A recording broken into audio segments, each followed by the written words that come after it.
자, 지금 은행에 대해서 보고 있죠. 은행의 일반 경영 원리, 은행이 어떤 일을 하느냐라는 거죠. 실제 뭐 개인 입장에서는, 일반 시민 입장에서는 은행이 예금을 받고 대출을 해주는 곳이다라는 이야기인데, 그건 이제 형식적인 것이고, 실제적으로는 어떤 것을 하느냐, 거기에서 이제 은행 관리에서의 네 가지를 이야기했죠. 그 중에 세 가지를 지난 시간에 했습니다.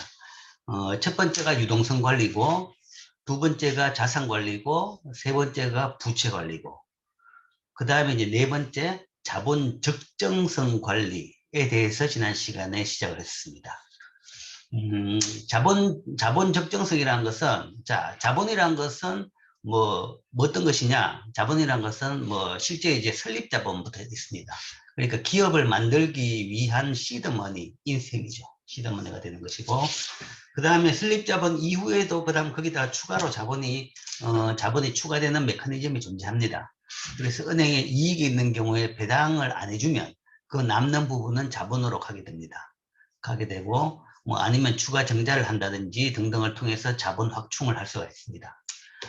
자, 그래서 은행은 자본이라는 것은 뭐 기본적으로 이 소위 시드머니 기능을 한다라는 것이 일반 기업에 대한 이야기인데, 그 다음에 이제 자본의 또 다른 기능이라는 것이 있습니다. 도산을 막는 기능을 한다라는 얘기죠. 특히 이제 금융기관에서 이게 이제 큰 기능을 하는 겁니다. 물론 이제 어떤 기업이든지 도산지기까지 간다는 것은 굉장히 뭐 바람직하지 않고, 물론 이제 그 뒤에 이제 안 된 뭐 산업 자체가 예를 들어 가지고 뭐 쇠퇴하는 경우에는 안 되면 뭐 사전에 청산을 하는 게 오히려 더 바람직한데, 그건 이제 산업의 문제고, 금융에서는 항상 도산 위험이 상존하고 있다는 얘기죠. 그래서 기업이 잘못해서 그 은행이나 금융기관이 잘못해서가 아니라 금융에서는 항상 위험이 있는 거죠. 부도위험. 부도위험이라는 것이 나의 금융의 제일 큰 그 영업 파트인 소위 대출에 대해 가지고 내가 빌려준 돈에 대해서 부도를 맞을 위험이 있는 겁니다. 그 부도를 맞으면 거기에 따라서 손실이 발생하고, 그 손실 규모가 크면 그 금융기관 자체가 또 도산을 맞을 수 있는 위험이 있는 거죠. 그래서 항상 이런 도산 위험이 상존하고 있는 것이 금융이다라는 것이죠. 그렇기 때문에 은행 자본의 또 다른 기능은 이런 충격이 왔을 경우에 도산을 막을 수 있는 완충장치를 해준다라는 것이 또 하나의 큰 기능입니다. 그래서 이게 이 완충장치를 잘할 수 있는 소위 버퍼를 만들어 놓는다는 거죠. 그런 차원에서 자본을 적정하게 관리해야 된다. 그러니까 완충장치를 충분히 할 수 있을 만큼 자본을 잘 확보해야 된다. 이게 이제 은행의 자본 적정성에서의 하나의 중요한 포인트고. 그렇지만 자본이 많으면 많을수록 완충장치는 잘하겠지만 은행 소유자의 수익률에는 영향을 줍니다. 은행의 수익성을 볼 때는 이제 여러 가지 차원에서 보는데, 전체 은행의 뭐 매출 대비, 그러니까 대출 대비 수익성을 볼 수도 있고, 그러니까 자산 대비 수익성을 이야기합니다. 자산 대비 수익성을 볼 수가 있고, 아니면 뭐 주가를 볼 수도 있는 것이고, 아니면 은행 자본 대비 수익성을 볼 수도 있는 겁니다. 그러니까 전체 은행의 자산 대비 수익성을 볼 때는 은행 산업의 수익성을 볼 때 그렇게 이야기합니다. 은행 산업이 얼마나 수익성이 높은 산업이냐, 그리고 수익성이 점차 어떻게 바뀌고 있느냐, 수익성이 하락하느냐, 높아지고 뭐 상승하느냐, 뭐 이런 것을 판단하는 하나의 지표일 수 있는 거죠. 그래서 그런 것은 산업 전체에 대한 판단 지표고, 투자자에 대해 가지고는 투자 자본 대비 수익성이 더 중요하죠. 투자 자본 대비 수익성. 그래서 이거는 그 투자 자본 대비 수익성을 볼 때는 자본 규모가 크면 클수록 그 수익성은 떨어집니다. 그래서 이제 뭐 적정한 황금률을 찾는 것이 자본 적정성 관리인 셈입니다. 자, 기본적으로 두 번째 부분, 그러니까 은행 투자자 소유자 입장에서는 자본이 적을수록 수익성이 높다. 그렇다고 그러면 당연히 적은 자본을 원할 겁니다. 원하는 게 기본이고, 그 다음에 여기서 이제 도산을 막는 것, 그러면 그것은 누구의 이익이냐라는 얘기입니다. 누구의 이익이냐. 물론 이제 도산에 나면 소유자도 뭔가 주식이 다 휴지가 됩니다. 그래 가치가 영이 되는 거죠. 영이 되는데 기본적으로 뭔가 뭐 기업도 모든 기업에서 마찬가지로 수익성을 추구하는 경우에는 외형을 키우는 걸 추구하는 거죠. 적은 자본으로 외형을 크는 걸 많이 추구하게 됩니다. 추구하게 되는데 뭐 일반 기업이 그래서 망하는 것에 대해 가지고는 뭐 아무도 개입을 안 한 거죠. 그냥 그 기업이 정령 의사결정을 잘못해서 망한 것이다 라는 거지만 은행이나 금융 같은 경우에는 그게 망하게 되면 그 기업 하나의 손실로 끝나는 것이 아니라 금융 시스템, 소위 이 공공재라고 분류되는 금융 시스템 자체가 붕괴되는 그 외 다른 은행까지도 소위 전염 효과에 따라가 붕괴되는 그런 문제가 발생하게 되죠. 그렇기 때문에 그것을 막기 위해서는 상당한 소위 버퍼에 대한 규제를 많이 합니다. 그래서 자기자본 규제라고 해가지고 충분히 많은 자본을 가지도록 법으로 규제를 합니다. 그게 이제 국내법으로 규제를 하기도 하고, 지난 시간에 이야기했죠. BIS, 국제결제은행을 통해 가지고 국제간 거래에서 뭐 규제를 하기도 합니다. 그걸 통해 가지고 이 금융이라는 것은 사실은 한 국내의 공공재뿐만 아니라 세계적인 공공재입니다. 세계적인 공공재이기 때문에 그런 식으로 이제 규제가 되어 있는 거죠. 그래서 얼마만큼 이걸 이제 잘 유지하도록 요구를 합니다. 실제 그러면 얼마를 해야 되느냐에 대해 가지고는 우리가 98년 금융위기 때는 BIS 자기자본 비율 8%라는 이야기였고, 그 다음에 그게 이제 한 10%, 보통 은행은 10%, 한 두 자리 정도는 유지하려고 합니다. 유지해놓고 8%는 소위 미니멈이죠. 최소 요구 조건이고, 그 다음에 두 자리 정도, 한 10% 정도는 요구하려고 하는데, 근데 그게 이제 10%가 아니라 그때 이제 98년 금융위기 때 99년 2000년도 되니까 이제 은행들이 금융기관들이 서로 이제 그런 이제 이 부분에 대한 논란이 커지고 사람들의 이해가 많아지고 나니까 뭐 자본 확충을 많이 해가지고 은행 밖에다가 막 광고도 하고 막 그랬어요. 그래서 우리 은행은 뭐 특히 대형 은행이 아니라 소형 이제 저축은행이나 뭐 그런 기관들이 뭐 BIS 자기자본 비율 16% 달성, 17% 달성 이렇게 이제 광고를 많이 하는 겁니다. 근데 이제 그렇게 높은 숫자를 달성했는 것은 별로 좋은 시그널은 아닙니다. 그렇게 높은 자기 자본 비율을 달성했다는 것은 두 번째 중간으로 봐가지고는 수익성은 오히려 떨어지는 그런 문제는 생길 수 있습니다. 그래서 무조건 높은 것도 아니고 안 좋고 무조건 낮은 것은 물론 또 안 좋다. 뭐 이 정도로 이해를 해야 될 겁니다. 구체적인 숫자에 대해 가지고 이해를 위해서 이제 예를 보겠습니다. 자, 은행 자본이 어떻게 은행 도산을 막는지 이제 그 예를 봅니다. 자, 뭐 예를 들어서 이제 두 가지 타입 은행이 있습니다. 하이 캐피탈 은행, 로우 캐피탈 은행. 그러니까 자기 자본이 많은 은행하고 적은 은행이 있겠죠. 이 은행을 보면 이제 지준이 10만 달러고 대출이 90만 달러. 그러면 자산의 합체가 100만 달러죠. 그럼 이 100만 달러는 어떻게 조달됐냐? 그러면 예금을 통해가 90만 달러가 조달됐고 은행 자본을 통해서 10만 달러가 조달됐습니다. 그래서 이제 100만 달러가 조달돼서 이렇게 소위 영업을 한 거죠. 지준을 가지고 있고 90만 달러를 대출을 해줘서 수익을 확보를 하는 겁니다. 자, 이런 경우에 대출을 90만 달러 중에서 5만 달러가 부실이 났다.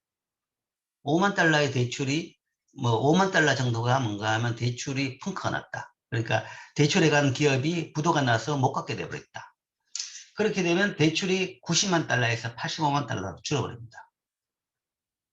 그럼 대출이 줄어드는 거죠. 그러니까 실제 이제 가지고 있는 대출이 종료가 되어버렸으니까 그러면 그걸 숨기고 계속 가지고 있을 수는 있겠죠. 근데 그 은행 같은 경우에는 엄격하게 그런 것은 규제하고 있습니다. 당연히 규제하죠. 그리고 그런 게 적발된다 그러면 은행은 당연 폐쇄입니다. 그러니까 그런 거는 항상 은행의 대실 부실 상태는 거의 실시간으로 다 보고되게 되어 있습니다. 이자를 안 내도 자, 몇 퍼센트가 얼마만큼 이자 안 냈다. 당장 보고해야 됩니다. 그래서 부실 징후에 대해 가지고 여러 가지 단계로 보게 됩니다. 보게 되는데 실제 이제 어느 단계가 높아지면 그때는 대출을 상각을 해버립니다. 이런 식으로. 자, 대출이 그만큼 줄었다. 그런 겁니다. 그러니까 자산이 그만큼 사라진 겁니다. 5만 달러만큼. 자, 그러면 자산에서 여기서 5만 달러가 사라져서 95만 달러가 됐다. 그러면 이거는 복식북인데 오른쪽 항에는 어떻게 되느냐. 그럼 그게 어디서 벌충이 되느냐라는 걸 따질 때, 그렇다고 뭔가 하면 예금한 사람한테 예금을 뺏을 수는 없는 겁니다. 예금은 그대로 있고 언제든지 갚아야 되는 거죠. 그러면 그 5만 달러가 없어지는 손실 나는 것은 어디에서 이 반영하느냐 그러면 자본에서 반영하는 거죠. 은행 자본금이 반으로 줄은 겁니다. 은행 자본금이 반으로 줄은 거죠. 그러니까 주주 입장에서는 내가 낸 돈이 절반이 그냥 없어진 겁니다. 은행이 경영을 잘못했기 때문에 그만큼 손실이 뭔가 하면 손실은 그러면 그거는 주주한테 손실이 가는 겁니다. 주주의 자본금에서 주주로부터 받았던 자본금에서 그 자본금이 절반으로 가는 거죠. 그래서 이렇게 되는 거죠. 자, 부실이 나면 이렇게 됐다. 뭐 그래도 여전히 조금은 뭔가 하면 좀 불안은 하지만 영업에는 문제가 없습니다. 여전히 뭔가 하면 부도가 나진 않았죠. 단지 은행 자본이 이렇게 반으로 줄었다라는 것이 뭐 억울하면 억울할지 몰라도 어쨌든 부도는 안 났습니다. 그런데 이제 요 경우 로캐피탈 은행 자본이 적은 은행을 보자. 이 은행 같은 경우에는 자산 구조는 똑같은데 이거의 조달을 보면 100 중에서 96을 예금으로 조달했고 은행 자기 자본은 4만 달러밖에 안 됐습니다. 자, 이런 경우에 예를 들어서 5만 달러만큼 쾅 맞았다. 대출의 부실이 났다. 그러면 그 부실은 어디서 할 것이냐? 자본이 뭔가 하면 4만 달러밖에 안 됐기 때문에 여기에다 뭔가 하면 이걸 다 털고도 안 되니까 결국은 장부로서는 자본이 마이너스 10,000달러가 생기는 겁니다. 마이너스 10,000달러. 그리고 이게 마이너스가 됐다는 것은 부도 상태입니다. 부도가 났다라는 이야기죠. 그러니까 자기 자본이 충분하지 않다 그러면 충격에 대해서 충분하지 않다 그러면 이런 식으로 금방 한 방에 뭔가 날아가 버릴 수가 생기는 거죠.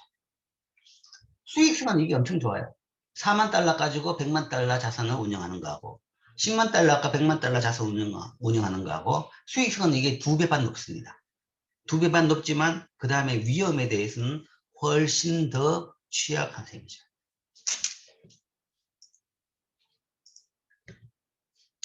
자, 그래서 우리가 이제 이런 부분, 자본의 적격성을 판단하는 지표, 아니면 수익성 지표로서 이런 걸 봅니다. 수익성 지표로서는 뭔가 하면, 아까 이야기했죠. 산업의 수익성을 볼 때는 총자산 수익률을 봅니다. 총자산 수익률. ROA. 그러니까 우리가 흔히 수익성 그러면 ROA 이렇게 두 개를 이야기합니다. ROA 두 개를 보는데, ROA는 그 산업 전체의 수익성을 보는데, 자산 1원당 세후 수익성이죠. 그러니까 총자산. 차변 중에서 뭔가 하면 다 합분의 당기 순이익. 순이익은 이제 대차대조표에 나오는 건 아니죠. 그 손익계산서에 나오게 되죠. 그 가지고 거기서 이제 손익 보가지고 당기 순이익. 순이익은 그러니까 그 영업이익에서 거기다가 뭔가 하면 세금을 빼고 나면 순이익이 됩니다. 그래서 세후 순이익이라고 이야기하죠. 세후 순이익. 이것을 자산으로 나누면 총자산 순수익률이라고 이야기합니다. ROA. ROA는 Return of Asset입니다. 자산의 Asset이었죠. 그죠? 자산 수익률입니다. 자산 수익률. 그래서 총자산 순수익률. 굳이 이제 엄격하게 이야기한다면 총자산 순수익률로 번역할 수 있겠죠. ROA 자산 수익률이고, 그 다음에 또 하나의 수익성 지표는 ROE입니다. 자기자본 수익률. 자기자본분의 분자는 동일합니다. 당기순 수익, 세후 수익이죠. 이걸 하면 ROE라고 합니다. 자기자본 1원당 세후 순수익.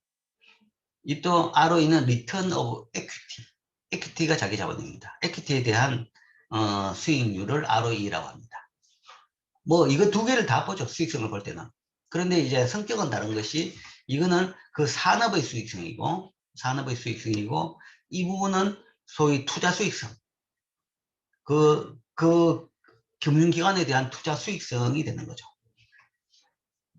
그런데 이 두 개의 관계가 어떻게 되느냐라고 보면 이 두 개의 관계는 ROE는 결론을 보면 ROA 곱하기 EM.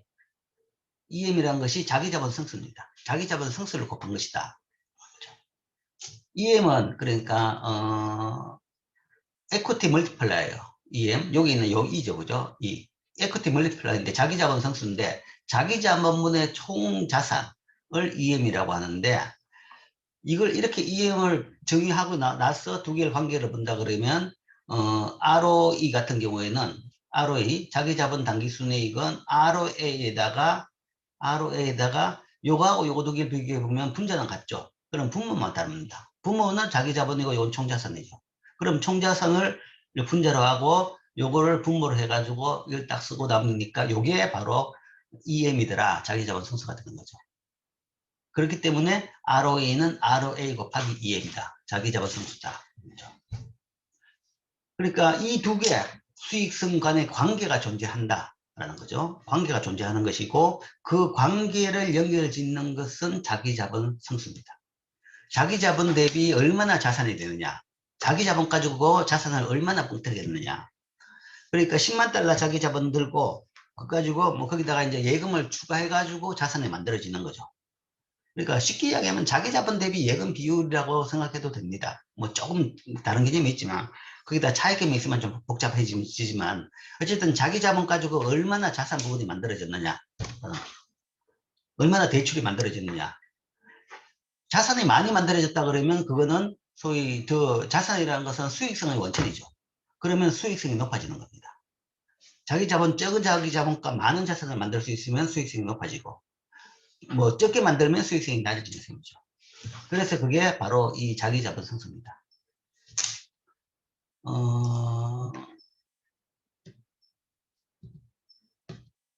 뭐 여기는 안 나오는데 그렇다 그러면 우리가 앞에 예 가지고 이걸 한번 이야기 볼까요?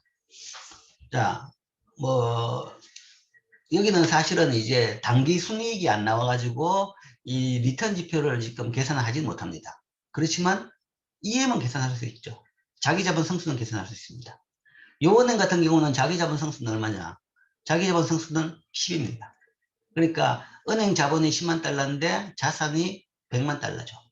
100만 달러라 그러면 EM 그러니까 이코티 멀티플라이는 자기 자본 성수는 10이 되는 것이고 그 다음에 요은행 같은 경우에는 4만 달러 가지고 100만 달러를 만들었죠. 그러면 자기 자본 성수는 25가 됩니다. 그렇기 때문에 이 은행이 소위 수익성은 훨씬 더 높을 수가 있습니다. 적자가 난다면 이제 적자도 더 클 수는 있지만 흑자가 난다 그러면 흑자에 따른 수익성은 왼쪽 은행보다 2배 반 정도 더 높을 수 있습니다. 왜냐하면 이코티 멀티플라이어 자기 자본 성수 자체가 이게 2배 반 높기 때문에 그런 거죠. 그렇게 이제 두 은행 간의 뭐 예를 들어서 경영의 질적인 차를 알 수가 있죠. 그렇기 때문에 수익성을 추구한다 그러면 많은 은행들이 이쪽으로 갈 겁니다. 이쪽으로 가는데 이게 뭔가 하면 이렇게 한 방 맞으면 굉장히 위험하더라 라는 게 있기 때문에 규제 당국에서는 이게 여기에 대한 어느 정도 가이드라인을 요구하는 거죠. 요구하는데 자, 안정성과 주주의 수익률 간의 상충관계. 은행 자본은 투자의 안정성을 제공해가지고 은행 소유자한테 편익을 제공합니다. 그렇지만 은행 자본은 규모가 클수록 ROE를 낮추기 때문에 은행 소유자한테 비용이 되는 셈입니다.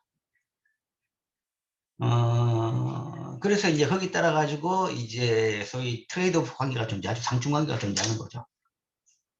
근데 이제 어떻게 하느냐? 사실은 경제 상황과 신뢰도에 따라 가지고 선택은 달라집니다. 절대적으로 8%가 돼야 된다. 절대적으로 10%가 돼야 된다. 여기에 대해 가지고는 사실은 굉장히 좀 애매는 해요. 애매한 것이 쉽게 이야기하면 뭐 예를 들어 쉽다기보다는 우리가 실례를 이야기한다 그러면 2000년대 초반만 하더라도 2000년대 초반 2000년대 초반 뭐 아니면 우리나라 금융위기를 이야기할까요? 90년대 초반 1992년 3년 뭐 그런 때만 하더라도 사회적인 분위기 그러니까 95년 96년만 하더라도 우리나라에서도 사회적인 분위기가 은행의 경쟁력을 높여야 된다라는 것이 굉장히 팽배했습니다. 은행의 경쟁력을 높이자라는 그런 분위기가 팽배했고 그래서 뭔가 리딩 뱅크를 만들자 은행을 대형화하자 아니면 투자은행을 만들자 그때 이제 쉽게 예를 들은 것이 뭐냐 그러면 미국의 4대 투자은행을 예를 들었습니다. 골드만삭스, 멜린치, 리만 브라더스, 그다음에 또 하나 뭐가 어쨌든 이렇게 4개 은행들이 있는데 그 투자은행들은 엄청난 돈을 벌었습니다. 그러니까 이게 투자은행이라는 것은 그 상업은행이 아니죠. 커머셜 뱅크가 아니고 그냥 우리나라가 말하는 증권사하고 비슷한 셈입니다. 그게 뭔가 하면 은행하고 비교가 안 될 정도로 큰 돈을 벌었고, 그러니까 우리나라뿐만 아니라 세계적으로 금융의 정권화가 엄청나게 빠른 속도로 진전되면서 1990년대 들어와가지고는 이 투자은행이 은행보다 훨씬 규모가 커지고 수익성도 엄청 높아지고 좋은 사람들이 다 걸로 가는 겁니다. 그래서 그게 소위 이 황금알을 낳는 거위 같은 그런 이미지를 풍긴 거죠. 그렇기 때문에 우리나라에서도 그런 투자은행을 만들자라는 분위기가 굉장히 팽배했습니다. 굉장히 팽배해가지고 그럴 때는 뭔가 하면 상대적으로 은행에 대해 가지고 은행이 ROE를 추구하면서 이 소위 ROE를 둘 다 높이고 싶은 거죠. ROE를 둘 다 높이고 싶은 거죠.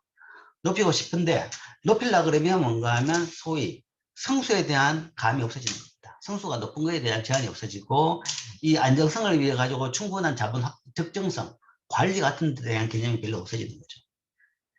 그래서 수익성을 추구하는 그런 방향, 경쟁력 그러면 수익성이죠. 그건 뭔가 하면 국가에서 일단 그랬습니다. 나라에서부터, 금융당국에서부터 경쟁력 이렇게 되는 거죠. 그래서 이제 뭐 금융위기의 그 비하인드 스토리인데 더 나아가지고 2005년, 2006년까지도 이제 그런 분위기가 계속됐습니다. 2005년. 98년 금융위기 끝나고 나가지고 2005년, 2006년까지 그런 분위기가 계속됐습니다. 그래서 2006년인가 여러분들이 뭐 어디 저 영화에도 그런 게 나옵니다. 2006년인가 미국 금융위기가 날 때, 그러니까 미국 금융위기가 났는 것은 그 진짜 트리거라고 이야기하면 소위 기점으로 제일 큰 기점, 불이 확 붙은 기점이 리만 브라더스가 부도난 경우입니다. 망인 경우죠. 그래서 속칭 리만 사태라고 또 이야기하는데 그 불이 났는 리만을 우리나라에서 인수하려고까지 했습니다. 그러니까 우리나라도 리딩뱅크, 소위 투자은행, 세계적인 투자은행을 하나 육성하자. 라고 해가지고 산업은행을 중심으로, 그 다음에 인수한 대우증권을 중심으로 해가지고 그걸 만들자라는 논의도 있었고, 이 판에 뭔가 하면 리만 측에서 우리가 투자를 받겠다라고 하니까. 왜냐하면 그때는 리만 브라더스가 완전히 거의 뭐 부도 위기였죠. 부도 위기의 상태에서 뭔가 하면 가능한 한 돈 조달을 위해서 세계적으로 뛰다니면서 그 와중에서 우리나라하고 이익이 맞았던 셈이죠. 그래서 실제 이제 우리나라에서 산업은행에서 실사단까지 갔습니다. 그걸 인수하려고. 인수라기보다는 투자죠. 전체 인수라기보다는 대형 투자죠. 엄청난 투자를 하려고 인수단까지 갔었는데 다행히 그 인수단이 리만의 그 상태를 제대로 파악해가지고 발을 뺐죠. 발을 빼므로써 리만이 그냥 망했습니다. 그냥 부도가 났습니다. 그러니까 그런 분위기 때 이제 뭐 터지기 바로 전이었지만 그럴 때는 수익성을 굉장히 요구합니다. 그리고 이제 그때는 뭐 수익성을 그 사회가 지향을 하고 금융이 지향을 하고 그 다음에 소위 우리가 선진금융기법을 배우자 뭐 그런 이야기를 계속 나오고 언론에서 계속 되고 있고 우리나라 금융은 후진이다. 저 미국을 봐라. 4대 투자은행을 보면 엄청나게 돈 벌고 있는 거 아니냐. 뭐 이렇게 나오는 거죠. 그러다가 이제 펑 터질 겁니다. 그러니까 선진금융기법이라는 것이 절반은 사기더라.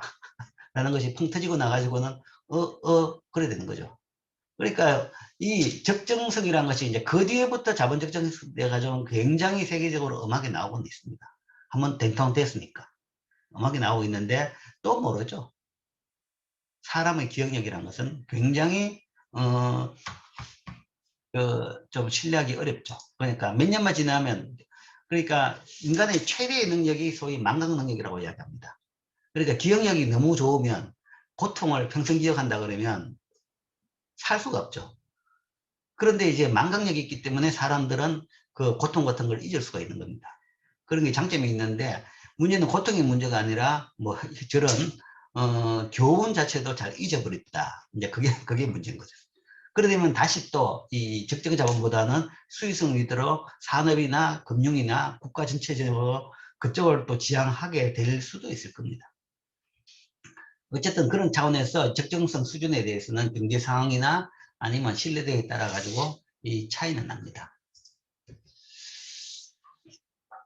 자, 뭐 금방 이야기했는 것 중에 일종인데 소위 이제 글로벌 금융위기, 소위 미국 금융위기가 왜 났느냐, 어떻게 났으면 이 과정에서 자본 경색이 어떻게 신용 경색을 초래했느냐라는 거죠. 자본 경색이라는 것은 지금 금방 이어같이 로우 캐피탈 은행 같이, 그러니까 자본이 뭔가 부족한 경우에 자본이 부족해 가지고 망한 거죠. 그러면 자본이 부족했다, 자본 경색이죠. 그런 경우에 어떻게 신용이라는 것, 신용 경색이라는 것은 시중 전체적으로 대출금이 주느냐, 투입된 돈이 어떻게 줄느냐, 이제 그 과정에 대한 이야기죠. 즉 은행 자본의 부족으로 인해서 신용 증가율이 하락한다. 뭐 로우 캐피탈 같이 마이너스가 되면 부족했지만 하이 캐피탈 같은 경우에도 자본이 반으로 줄게 되면 이미 위험 시그널이죠. 그렇게 되면 그때부터는 은행은 위축됩니다. 위축되면 당장에 뭔가 하면 대출을 줄입니다. 줄이지 못하더라도 더 이상 늘리진 않습니다. 늘리지는 않고 뭐 중도 해지는 안 되지만 만기대가 돌아오면 만기 연장을 잘 안 해줍니다. 선택적으로 아주 튼튼한 것만 해주는 거죠. 그러면 전반적으로 대출이 주는 거죠. 그래서 자기 자본이 부족하게 되니까 신용 증가율이 하락하고 신용을 줄이고, 아니면 하락 정도가, 증가율 하락 정도가 아니라 신용이 감소하기도 합니다. 즉 이때 미국 서브프라임 모기지발 금융위기 때는 은행이 보유한 주거용 모기지 유동화 정권에서 엄청난 손실이 발생합니다. 즉 은행이 가지고 있던, 은행이 뭐 이걸 이제 이 모기지를 유동화 모기지 정권이라는 것은 MBS죠. 모기지1 시큐리티입니다. 여기 모기지1 시큐리티인데 은행이 모기지를 묶어서 모기지1 시큐리티를 발행을 합니다. 발행을 하는데 그 발행을 뭔가 하면 발행을 해가지고 다 팔기도 하지만 일부는 자기는 가지고 있죠. 그러니까 이 정도 해가지고 뭔가 예를 들어 가지고 한 10억 달러 정도 그 모기지 MBS를 만들었다. 그러면 보통 이제 그 개인들한테 파는 건 아니죠. 기관들끼리 뭔가 하면 이 투자자들을 다 끌어모읍니다. 그 끌어모으는 것이 투자자들이 하는 거죠. 그래서 보통 나누어서 투자하는 겁니다. 금융은 기본적으로 위험 분산인 거죠. 그래서 은행도 그 발행했던 은행도 한 10% 하고 나머지도 얼마, 나머지도 그런 식으로 쭉 나누어 가지고 이 유동관 정권을 가지고 있는데 여기 빵 터졌다. 그러면 여기서 손실이 많이 발생하죠. 손실이 발생하면 은행에서 뭔가만 이거는 요 부분은 대출에서 손실이 아니고 유동화증권의 손실은 은행의 유가증권에서의 손실인 겁니다. 유가증권에서 손실이 발생하고 그렇게 되면 그 손실도 은행의 자본을 감소시키는 거죠. 감소시키고.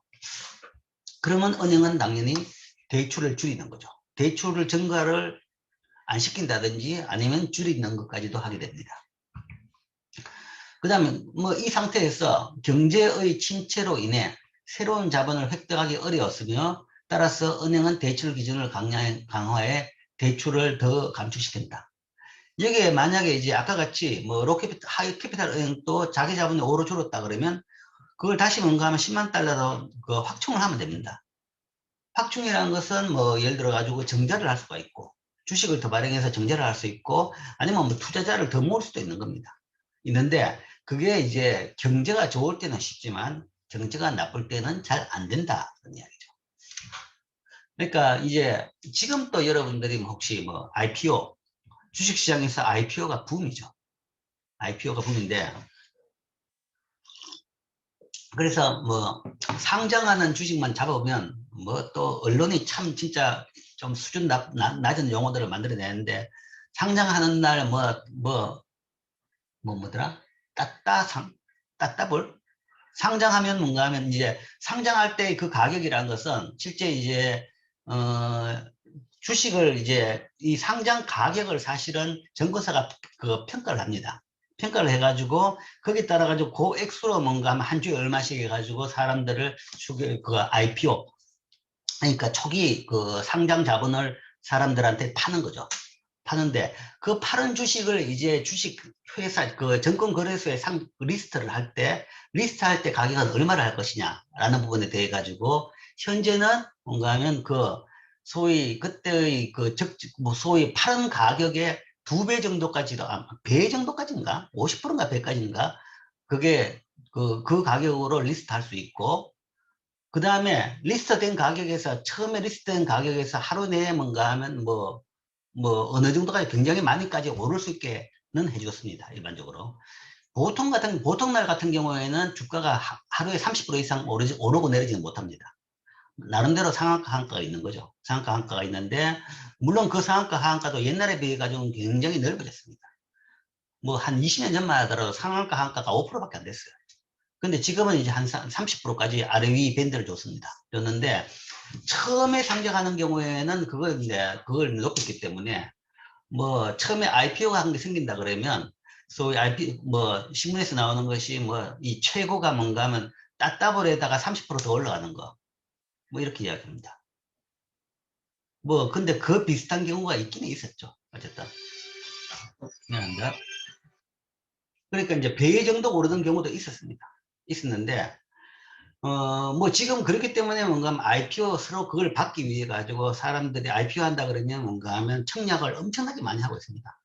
그러니까 지금 사람들은 IPO에서 그 주식을 이제 청약 받게 된다 그러면 즉시 그만큼 엄청난 수익을 받는다. 잘하면 뭔가 2배, 3배 정도까지 받는다라고 생각하고 있는 거죠. 생각하고 있는데, 그거는 경기 상황에 따라, 지금 상황에 따라서 그렇다는 이야기죠. 이론적으로 봐가지고는 소위 IPO 했는 주식이 상장될 때 그 가격은, 그러니까 처음에 이 증권사가 평가했던 그 가격에서 벗어날 수가 없어요. 이론적으로 봐가지고. 더 높을 수도 없고, 더 낮으면 안 되고, 더 낮으면 증권사 잘못이고, 더 높아도 크게 높을 수는 없습니다. 왜냐하면 거기 상장하고 나가지고 상장하면서 뭔가 하면 가격이 2배, 3배 올랐다는 이야기는 결국은 그 증권사가 평가를 잘못했다는 이야기입니다. 평가를 잘못했으니까 그렇게 오르는 거죠. 실제 증권사들이 평가를 잘했다 그러면 그게 리스트 되고 나가지고 가격이 오를 수가 없는 겁니다. 그러니까 지금 사람들의 이상한 투자자들의 뭔가 하면 거의 거품성 이 투자, 이 광기 때문에 그게 그렇게 오르는 겁니다. 그러니까 이런 것도 마찬가지죠. 이런 것도. 경제 상황에 따라 가지고.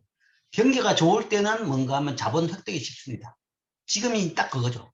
지금은 뭔가 하면 경기가 좋기 때문에 소위 경제의 펀더멘탈 경기는 안 좋지만 금융시장에서의 경기는 더 이상 더한 나위 없이 최고조입니다.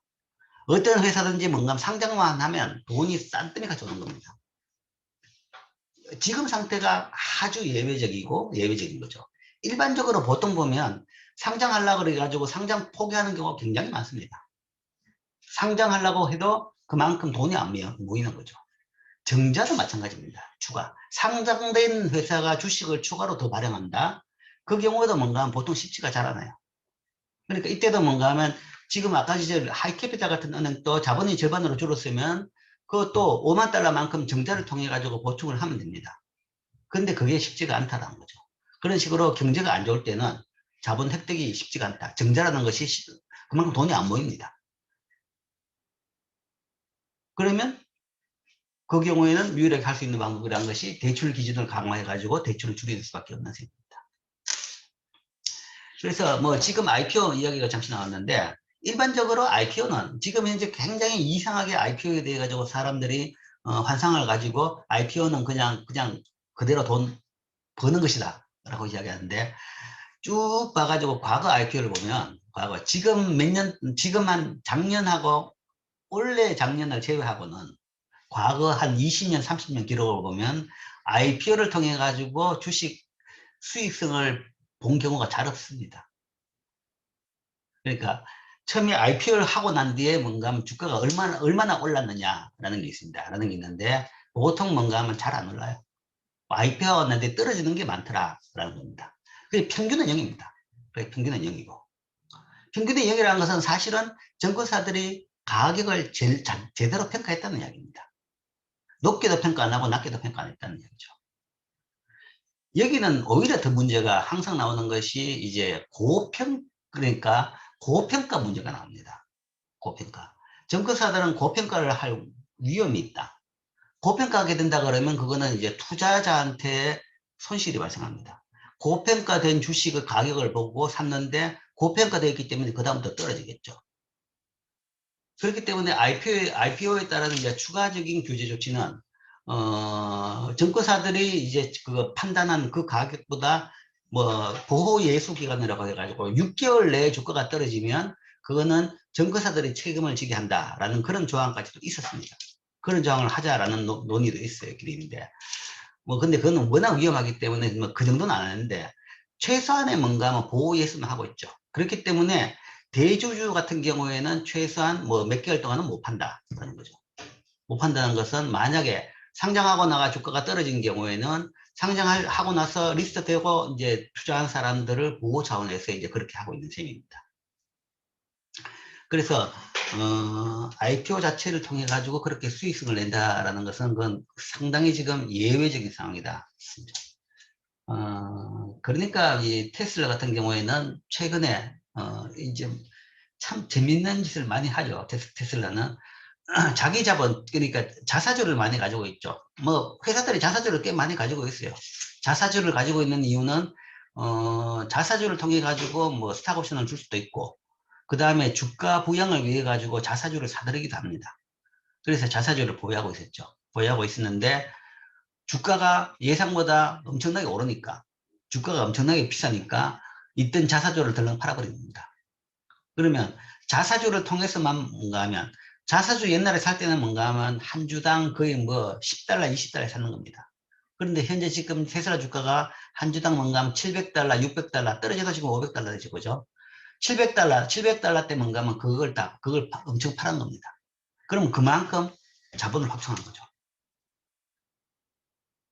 이게 자동차를 잘 만들어가 돈을 버느냐, 아니면 대부분 뭔가 하면 그 자동차 제작 그 생산과 거기에 관련된 판매를 통해 가지고는 여전히 적자입니다. 여전히 적자인데 그 외 활동을 통해 가지고 많은 수익을 높이면서 지금 그래도 투자자들의 뭐 조명을 받고 다니는 셈이죠. 자, 어쨌든 이렇게 경제가 나빠지고, 그러니까 이거는 버블이 터진 경우죠. 버블 터져 가지고 이제 뭐 대출이 부실이 또 되고, 그 다음에 가지고 있던 MBS도 뭔가 부실이 되면서 이제 자산이 주니까 거기 따라 가지고 자본이 준 거죠. 자본이 줄다 보니까 뭔가 하면 그걸 이제 정제를 하려고 해도 정제도 안 되고, 그러니까 당연히 그 다음 차원에서는 이제 제일 마지막 수가 이제 대출이죠. 대출까지도 뭔가 하면 더 엄격하게 관리하면서 증가도 안 하고, 더 나아가서 뭔가 하면 만기된 것에 대해 가지고 만기 연장도 안 해주면서 대출이 감소하게 된다라는 거죠. 그래서 이런 경우를 가지고 우리가 이런 이야기를 합니다.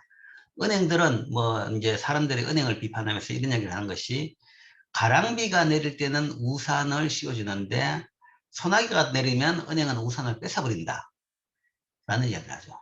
그러면서 은행은 나쁜 놈들이다 라는 식으로 은행들에 대해 비판을 하는데, 이게 이제 소나기가 내리는 경우죠.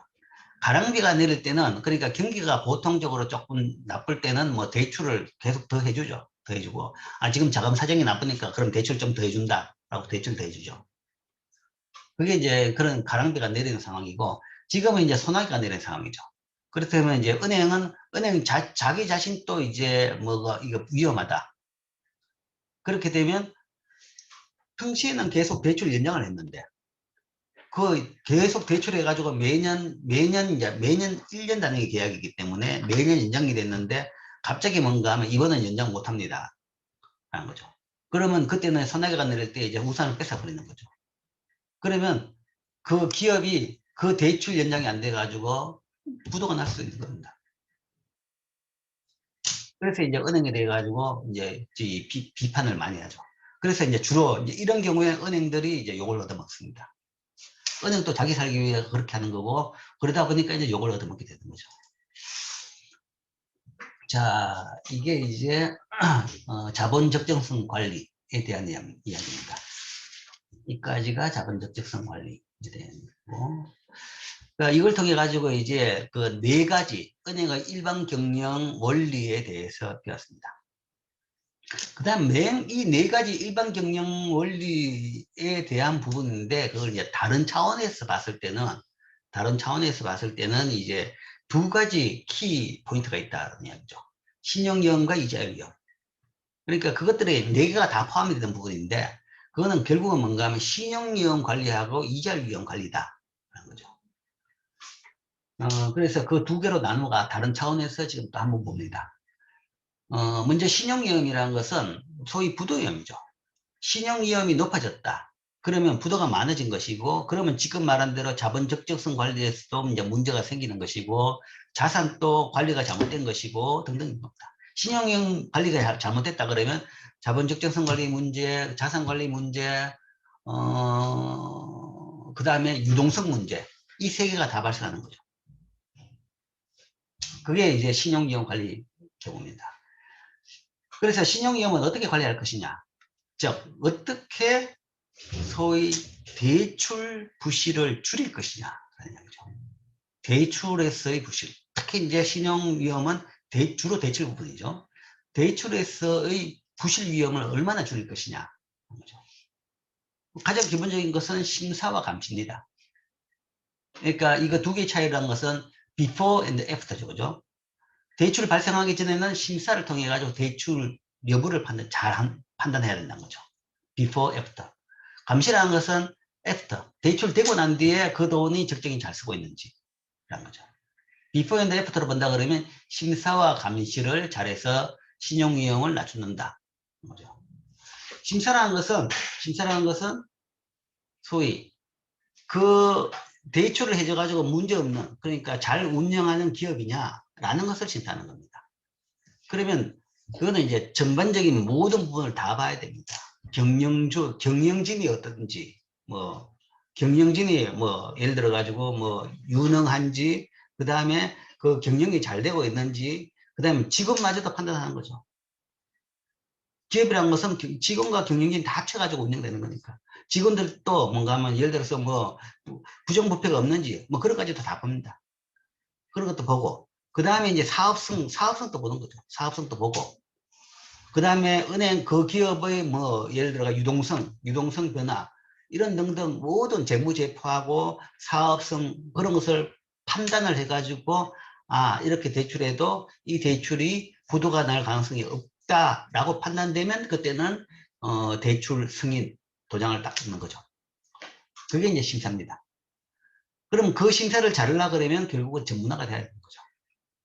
전문가가 되고, 기업에 대해서 대출을 잘 판단할 수 있는 전문가고, 그 다음에 그 전문가도 기업도 모든 기업을 다 할 수 있으려면, 다 판단하려고 그러면 그건 전문성이 없는 겁니다. 그렇기 때문에 보통 산업별로 전문성을 가지는 거죠. 산업별로 대출에 대해 가지고 전문성이 있는 것이고, 그러면 그 산업을 평가하는 겁니다. 경영진이 아무리 좋고 직원들이 뛰어난 능력을 가지고 있더라도 사양산업에 대해 가지고는 대출을 줄입니다. 아무리 열심히 해도 뭔가 안 되는 산업이 있는 거죠. 그러면 그런 산업에 대출해 놓으면 열심히 해줘도 뭔가 하면 지금 안 될 거다. 그렇죠?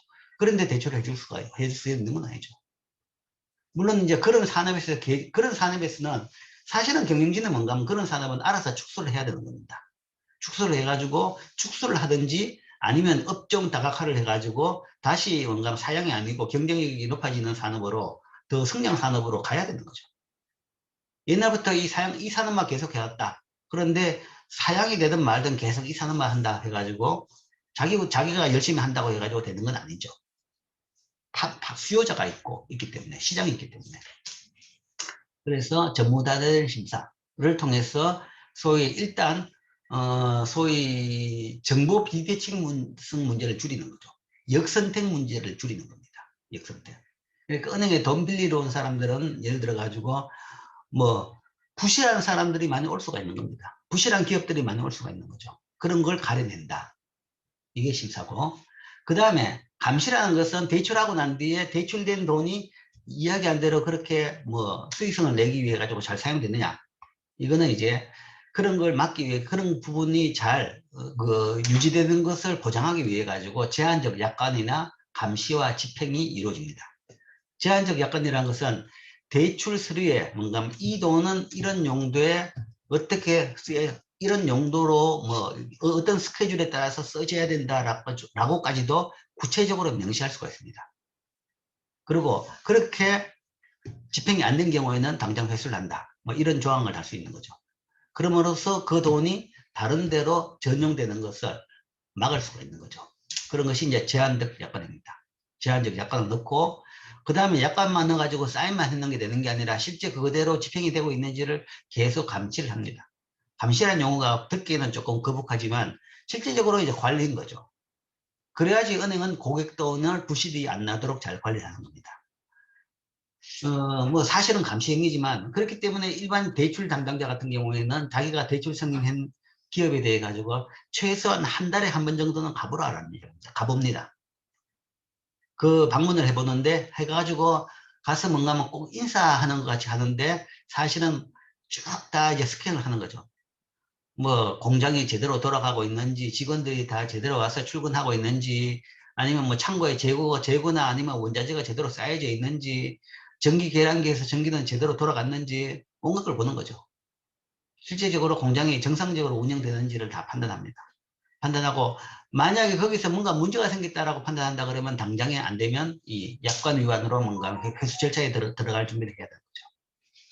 그래서 감시를 한다는 거죠. 매달 실제 눈으로 가보고 감시를 하고 그 다음에 거기에 따라서 필요한 경우에는 뭐 환수 집행까지도 하게 되는 거죠. 그걸 통해 가지고 신용 위험을 관리하는 겁니다. 심사를 통해서 위험성을 줄이고 가능한 위험 낮은 것을 위험 높은 것을 피하고 그 다음에 감시를 통해 가지고 위험이 발생하는 것을 조기 차단하는 그런 노력을 하죠. 그게 은행의 또 하나의 일입니다. 그래서 은행은 뭐 이게 일반 사람들은 이런 내용은 잘 모르죠. 은행은 창고에 앉아가지고 돈 받았다, 그냥 돈 빌려주는 것이다. 그러니까 은행은 그 점포 속에 사람이 계속 양복만 입고 앉아있다라고 하지만 실제 이제 대출 담당자 같은 경우는 필드로 많이 뛰어다닙니다. 많이 뛰어다녀가지고 그 산업과 기업을 제대로 알아야 되는 거죠. 그 다음에 이제 또 신용위험 관리의 여러 이제 차원들이 있습니다. 차원들이 있는데 이런 것들 있죠. 소위 이제 장기 고객 관리, 이 릴레이션십 뱅킹이라고 이야기합니다. 관계금융 릴레이션십 뱅킹이라고 이야기하는데 이거는 이제 서류를 통해 가지고 다 할 수 있는 건 아니죠. 그렇기 때문에 소위 지역 포착형 금융기관, 지역 점포 이야기가 나옵니다. 그러니까 장기적으로 고객을 계속적인 그 거래 고객이었다 그러면 그 고객에 대해 가지고 속속들이 잘 압니다. 굳이 뭔가 하면 서류를 어떻게 잘 만들어가 제출 안 하더라도 저 고객은 어떤 고객이다. 저 기업은 저 중소기업은 어떤 기업이다라는 걸 알죠. 항상 뭔가 하면 월급 때 되면 뭐 얼마 몇 명 정도의 월급이 나가더라. 그 은행 통장을 통해 잘 나가니까. 그리고 뭔가 하면 납품 대금이 어떻게 들어오고 그러니까 주거래는 소위 말해서 주거래 은행인 거죠. 그렇게 되면 그 기업의 내부를 속속들이 잘 알게 됩니다. 잘 알게 된다 그러면 특별히 와가지고 뭔가 막 구구절절히 서류를 많이 안 내도 뭔가 하면 빌려주십시오. 그러면 빌려주게 되는 거죠. 그리고 뭔가 하면 그 관리를 그걸 통해 가지고 금융거래를 통해 가지고 실제 필드를 안 나가더라도 뭔가 하면 이상을 조기 판단을 할 수가 있는 겁니다. 그렇기 때문에 이제 장기 고객 관리, 릴레이션 뱅킹이 중요하다라는 이야기를 하는 거죠. 그러니까 어차피 뭔가 하면 대출은 그 지역에서 대출을 받는다는 거죠. 그 지역에 있는 금융기관들은 그 지역에서 대출을 받는다. 춘천에 있는 기업들이 서울에서 대출 받을 일은 잘 없다는 거죠. 서울 와서 대출 받으려고 그러면 일단 서울에서 금융기관에서는 싸우는 경우 봅니다. 저 뭐 사고 쳤냐? 왜 저기서 대출 못 받고 우리한테 오느냐? 라는 걸 보게 되는 거죠. 뭔가 문제가 있다는 거죠. 그러니까 여기 있으면 여기 있는 금융기관들은 다들 뭔가 하면 그 스타디만 하니까 저 기업은 어떻고 저 기업은 어떻고 다 알고 있으니까 거기에 따라 가지고 쉽게 판단을 할 수 있는 겁니다. 그러면 복잡한 서류도 없이 쉽게 대출을 해줄 수가 있는 거죠. 그리고 그런 경우에는 사실은 이제 경제가 굉장히 나빠가지고 상태가 좀 나빠진 경우라도 저 회사는 뭔가 하면 지금 좀 힘들어도 계속 옛날에도 보니까 뭔가 하면 열심히 잘해가지고 극복을 잘 해내더라 라는 경험이 있으면 뭐 대출 기준이 조금 뭔가 하면 오버가 되더라도 대출을 또 해줍니다. 그런 것들이 이제 릴레이션십 베킹이죠. 장기 고객 관리입니다. 자, 지금 우리가 이제 은행 점포가 없어진다라는 이야기를 많이 하죠. 은행 점포가 이야기 없어지는 것은 실제적으로 이제 그 저축자들이 거래 자체가 굳이 이제 은행 점포를 안 통해도 되고 인터넷이나 ATM을 통해서 되기 때문에 그게 이제 없어지는 겁니다. 그러니까 대출 차원에서 그러니까 이 여신 차원에서는 은행 점포가 없어지는 게 추세입니다. 추세지만 대출은 좀 달라요. 이런 차원에서 뭔가 하면 대출에서 지역 점포라는 것의 이 유용성, 기능이라는 것은 항상 존재한다는 이야기죠. 그래서 예금 차원에서 본다 그러면 전국의 점포, 본점 하나만 있고 전체 다 이용하면 됩니다. 지역 점포가 있을 필요가 없는 거죠. 그러니까 지금 하고 있는 인터넷 뱅킹이 그런 겁니다. 인터넷 뱅킹이나 보거나, 그러니까 인터넷 전용 은행, 카카오뱅크 이런 게 있죠, 그죠? 여러분도 그런 은행 계좌를 가지고 있을 거지만 그런 데서는 뭔가 하면 사실은 점포 없이 운영하고 있죠. 점포 없이 운영하기 때문에 점포 운영 비용이 없기 때문에 더 효율적으로 수익성을 더 높일 수는 있습니다. 그렇지만 그런 영업 전략으로서는 이 릴레이션십 뱅킹이라는 것은 할 수가 없는 거죠. 할 수가 없기 때문에 대신에 그런 카카오뱅크 같은 경우에는 대신에 하는 것은 이제 데이터로 하는 거죠. 데이터로. 여러 데이터를 통해 가지고 뭔가 하면 거의 그것도 자체도 뭔가 하면 거의 기계적으로 프로그램적으로 다 대출 승인을 다 하는 거죠. 그렇기 때문에 그건 절대 고액 대출은 아닙니다. 개인 소액 대출만 지급하게 되는 거죠. 이런 것들이 신용위험을 관리하는 하나의 방법입니다. 그러니까 상대적으로 뭔가 하면 외부적으로 보기에는 신용위험이 높은데도 불구하고 장기 거래하던 입장에서는 별로 안 높다라고 판단할 수 있는 겁니다. 속속들이 더 잘하니까. 그리고 그 반대로 외부적으로는 문제가 없는 대출일 것 같다라고 하더라도 속속을 안다 그러면 저 문제가 있는 저기 사주의 아들이 뭔가 횡령을 잘하더라. 이런 정보가 있는 거죠. 그러면 그런 걸 집어넣게 된다 그러면 대출 승인 거절이 나갈 수도 있는 겁니다. 이런 것들이 이제 하나의 신용위험 관리할 수 있는 하나의 테크닉입니다. 테크닉이고 방법이죠. 그 다음에 대출 약정. 그건 앞에서 이야기했던 이거하고 제한적 약관하고 같은 거죠.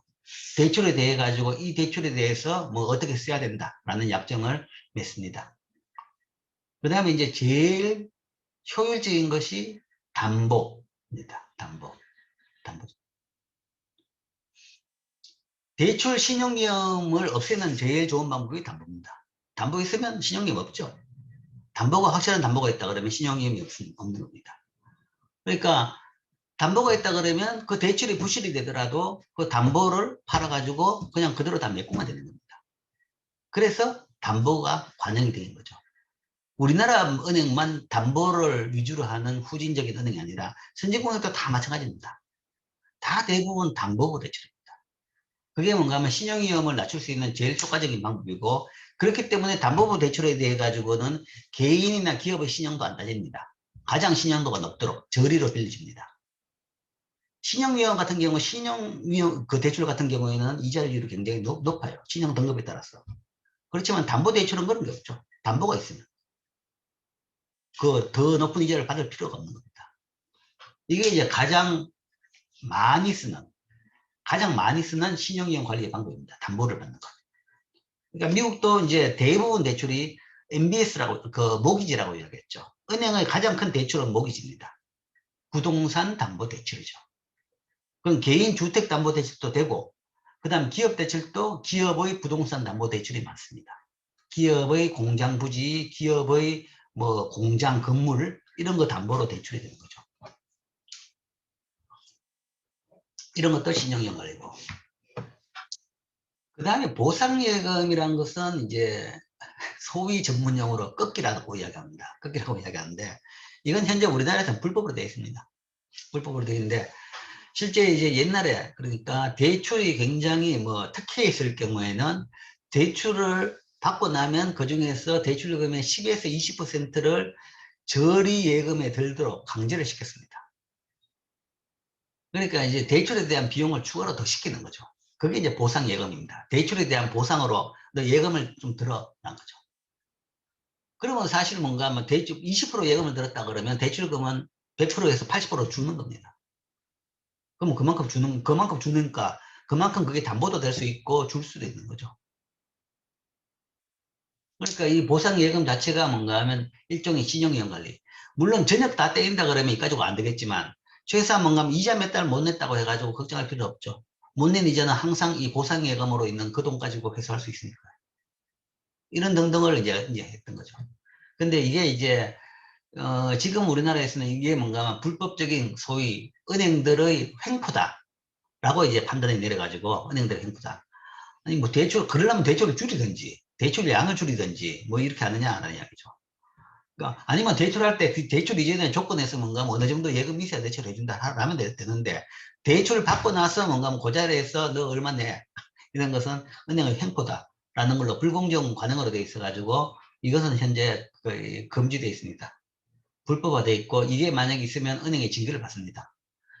그런데도 보니까 일부 은행들은 여전히 이런 걸 해요. 이런 걸 하는데 지금은 이제 은행에서 만약에 여러분들이 대출을 받으면 요즘 은행이 어떤 짓을 하는가 보면 은행의 주수익은 예금보다는 요즘 주로 보험 판매, 펀드나 보험 판매를 통해서 수익을 많이 올립니다. 그래서 대출을 받으면 항상 뭔가 하면 보험 하나 들어라 아니면 펀드 하나 들어라 라고 합니다. 그러니까 그게 뭔가 하면 수익성이 훨씬 더 높아요. 옛날 이 보상예금이나 꺾게 하는 대신에 이제 그런 식으로 소위 대출을 주고 나가지고 이제 뭔가 뜯어먹으려고 하는 거죠. 근데 이제 그게 뭐 은행의 성과지만 그거 자체가 또 뭔가 하면 그 직원의 성과이기 때문에 직원들은 뭔가 하면 결국은 뭐 이 수익성을 얼마나 은행에 기여를 했느냐라는 걸로서 계속 평가가 됩니다. 그렇기 때문에 직원들은 이제 결사적으로 그걸 팔려고 하는 거죠. 팔려고 하는데 뭐 좀 직원들한테 미안한 이야기지만 그거 살 필요가 전혀 없어요. 대출을 받고 나면 미안해가지고 사는 사람들이 많은데 그거 사줄 필요도 전혀 없는 것이고 자기가 필요하면 사는 거지 필요하면 그걸 들고 사는 거지 필요도 없는데 거기 가서 뭔가 하면 그게 다 들어야 된다 팔아야 사야 된다 그런 분위기에 휩쓸릴 필요는 전혀 없습니다. 그리고 그걸 강매를 한다 그러면 당장 금융감독원에다 신고를 하면 됩니다. 그러니까 뭐 이런 것들이 좀 있죠. 그 다음에 이제 신용할당. 신용할당이라는 것은 이 신용위험, 부도위험을 이제 낮추기 위해 가지고 소위 산업 간의 할당을 합니다. 한쪽에 몰빵을 한다 그러면 이제 그 경제가 다 좋은데 그 산업만 망했다 그러면 뭐 은행도 같이 망하게 되는 거예요. 그렇기 때문에 여러 산업에다가 그래서 뭐 IT 산업, 그 다음에 내수 산업 뭐 이렇게 나누고 뭐 수출 산업 아니면 내수 산업을 나누기도 하고 뭐 이런 식으로 나눠가지고 신용 활동을 하게 되죠. 지역 분류도 나누고. 이런 것이 이제 전반적으로 소위 대출 부실 위험을 낮추는, 즉, 신용 위험을 관리하는 기법들입니다.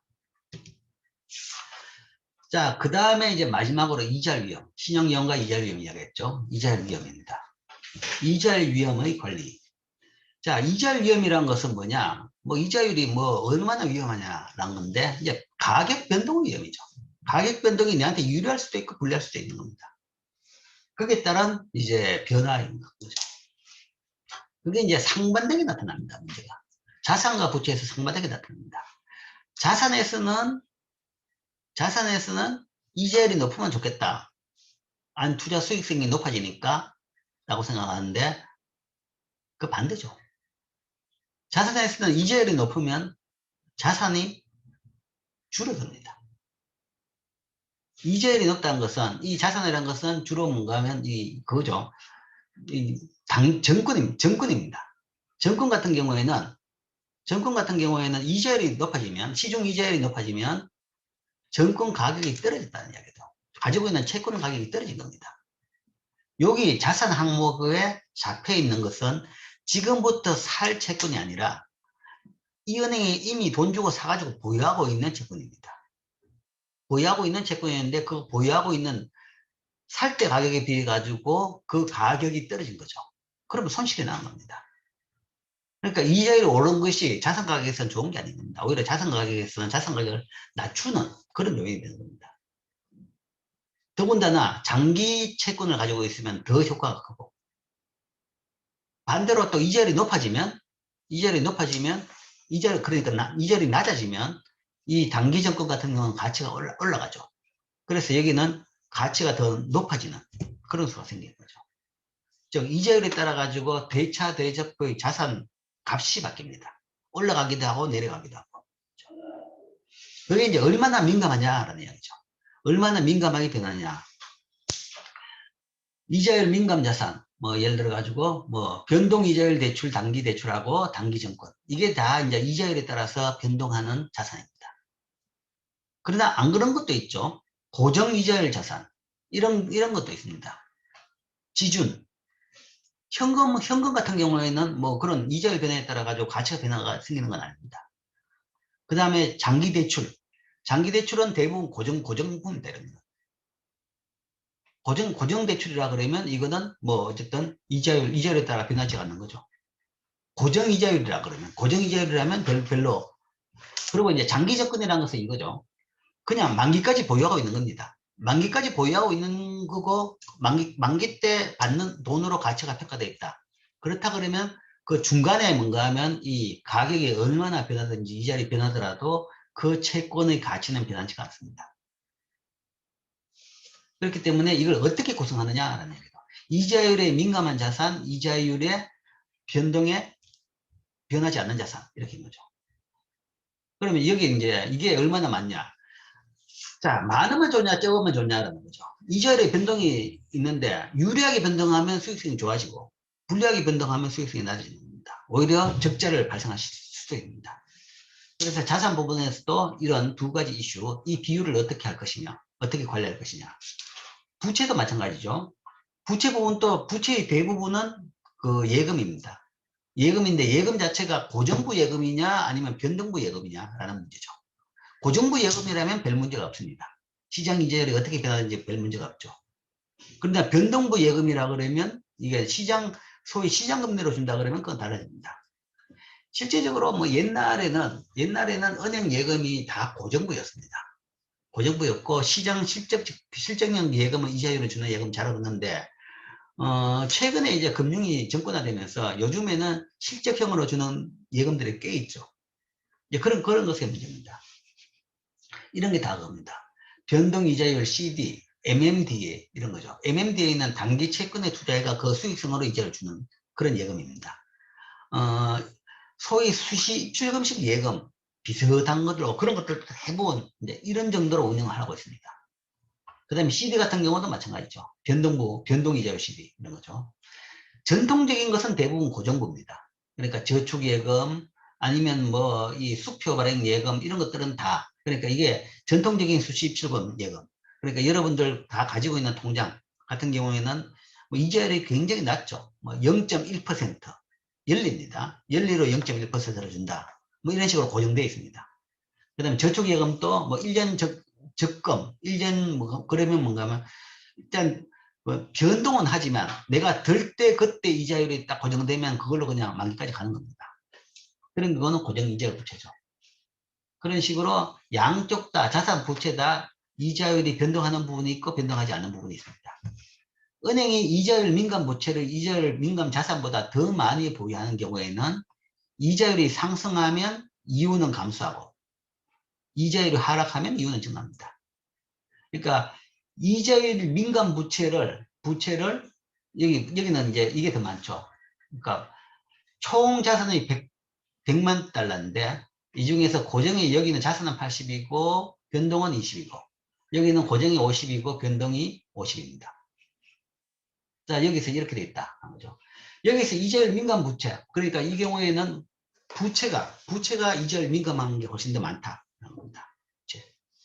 그러면 이자율이 상승한다 그러면 이 부채에서는 뭔가 하면 소위 지급해야 될 자금입니다. 지급할 이자가 더 많아지는 거죠. 이자가 더 많아지니까 받는 이자보다는 여기서는 그러니까 이자율이 상승했으니까 여기서는 더 받을 수도 있겠죠. 대출에 대해 가지고 연동되면 뭔가 하면 더 이자를 받겠지만 받는 것보다는 줘야 되는 게 더 많다 그러면 은행으로서는 소위 이윤이 감소하죠. 이윤이 감소하고 뭐 잘못되면 적자로 갈 수도 있습니다. 반대로 이 경우에 이자율이 하락한다 그러면 조달 비용이 줍니다. 이자율이 하락하면 예금에 대해 가지고 줘야 될 돈이 주는 거죠. 물론 자산에서의 수익성도 줄지만 자산에서 받는 이자도 줄지만 이게 더 많이 줄게 되는 거죠. 그렇게 되면 이윤은 증가하는 겁니다. 그러니까 이것도 한 방향이 있다는 건 아닙니다. 이게 이자율이 상승 방향이냐 하락 방향에 따라 가지고 이 수익성은 이 구성에 따라 가지고 수익성은 변화가 생긴다. 그렇기 때문에 여기에서 은행이 뭐 크게 수익성이 악화되는 것을 막을 수 있도록 이 구성을 잘 해야 된다라는 것이 이자율 위험입니다. 위험 관리입니다.